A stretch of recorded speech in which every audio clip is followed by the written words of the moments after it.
because they're looking at you for obstruction. Is that obstruction? And tonight, that gives us a glimpse into the president's intent, deeper into his head, and it helps shape the way we perceive all those other things that he's done. The firing of Comey, pressure on Sessions to not recuse himself from the Russia inquiry, the drafting of a letter that says the Trump Tower meeting was all about child adoption. Tonight, in case you needed any further shading of what his intentions were with those, we have now a clear intent to fire the guy who's investigating him.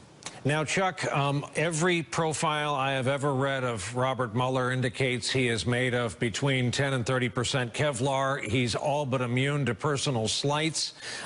He may find this tidbit more curious than hurtful, but what does he do with the knowledge of how close he came to being a former special counsel, and how, if at all, does this fit in these negotiations, let's not forget, are going on between Mueller and the White House as to what form the president's testimony will take?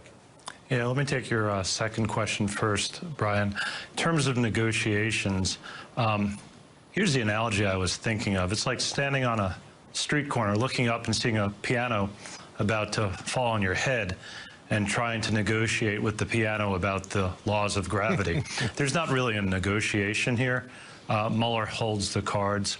They can talk about a voluntary interview. They might talk about where that takes place. But in the end, if the president doesn't agree to that, he's going to get a subpoena to appear in a grand jury. And there are no negotiations. You show up and you either assert the Fifth Amendment privilege not to incriminate yourself, or you answer the questions truthfully, or you lie and you add to the troubles against you. Your first question, what does this do about the investigation, and does it, does it dissuade Mueller, or does it, spur him on? This may sound like a weird answer, Brian. It doesn't do a thing. The men and women of the FBI, and Frank knows this, do their work. They're not out to get individuals. They're out to get facts.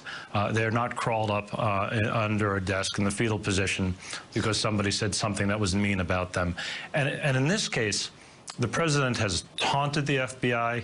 He's tried to humiliate people. He's fired one person and tried to fire another, and they just keep coming. That's what federal agents and federal prosecutors do. They just keep coming. It's not going to have any effect at all. Frank, it really is unbelievable to hear it in Chuck's words. We have a president